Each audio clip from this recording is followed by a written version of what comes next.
Salut mec, bienvenue dans cette vidéo.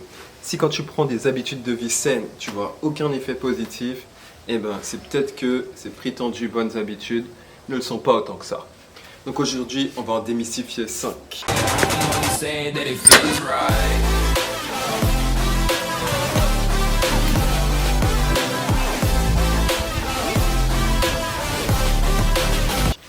La première, boire des jus de fruits. Il faut savoir que dans les fruits de base, il y a ce qu'on appelle du fructose. Le fructose, c'est du sucre et ça va pas être bon du tout, ni pour ta ligne, ni pour ton diabète. Alors en plus, si tu prends ces fruits sous la forme de jus, ça va être encore pire. Même si c'est du jus avec des fruits que tu as pressés, des fruits de ton jardin, ça va pas être bon parce que tu vas avoir plus de sucre que si tu mangeais les fruits sous leur forme normale. Mais alors le pire du pire, c'est si tu prends des jus de fruits en magasin.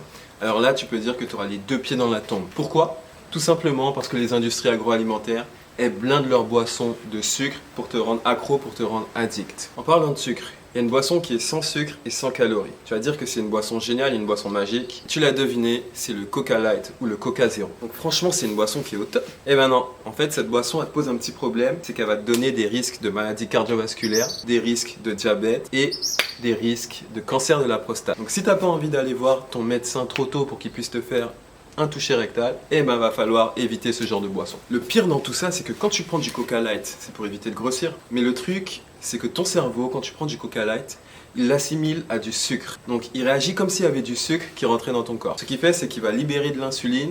Et cette insuline, c'est une hormone qui va faire que tu vas stocker de la graisse super facilement. La troisième mauvaise habitude, ce sera de faire de l'exercice physique, mais en trop grande quantité. Donc quand tu commences la musculation, tu as ce qu'on appelle les gains du débutant. Ça veut dire que tu vas faire une petite dose de travail et tu vas avoir de grands effets bénéfiques. Et donc tu vas commencer à kiffer parce que tu vas voir que tu vas devenir de plus en plus musclé, de plus en plus beau, et ça va être quelque chose qui va être génial. Le problème, c'est qu'à un moment, tu vas atteindre ce qu'on appelle un plateau. Ça veut dire que pour une certaine dose d'effort, d'exercice, tu vas avoir moins de résultats que ce que tu avais auparavant. Et donc à ce moment-là, tu vas être frustré. Tu vas te dire que c'est pas normal et tu vas te dire qu'il va falloir doubler la dose. Donc faire des séries plus longues, des exercices avec des poids plus lourds et prendre moins de temps de repos. Et donc ça, c'est une très mauvaise stratégie parce que quand tu vas faire ça, tu vas avoir beaucoup de cortisol et le cortisol, c'est l'hormone du stress. Donc ça va faire en sorte que tu sois fatigué très rapidement, que tu prennes pas beaucoup de masse musculaire et que tu aies plus de chances de te blesser. Pour éviter ça, il va falloir que tu prennes des temps de repos. Ne fais pas une semaine 7 jours sur 7 où tu vas aller à la salle. Prends 1 à 2 jours de repos.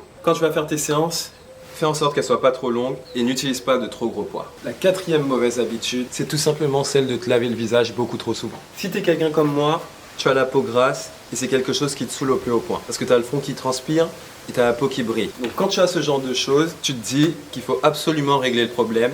Et donc le réflexe, c'est de laver ton visage souvent. Mais c'est pas une si bonne idée que ça, parce que ton visage il va contre-attaquer en créant plus de sébum et donc ça va faire que tu auras une peau qui sera encore plus grasse. Le bon réflexe ici, ce sera d'acheter des produits spéciaux pour ton visage. Ce sera seulement avec ça que tu vas pouvoir éliminer ce problème. Maintenant, la dernière mauvaise habitude, c'est de faire des régimes qui sont beaucoup trop extrêmes. Je ne sais pas si tu te rappelles, un moment, il y avait ce qu'on appelle le régime Dukan qui était à la mode. Un régime où tu devais prendre que des protéines. Ça veut dire que le matin, tu mangeais des protéines, le midi, protéines, le soir, protéines. Et donc ça, c'est quelque chose qui va faire que tu auras des carences. Sinon, il y a des régimes aussi où on t'interdit certains aliments comme le sucre. Donc encore une fois, c'est quelque chose qui va être responsable de carences. La bonne solution, ce sera de manger un peu de tout, mais en prenant des proportions raisonnables.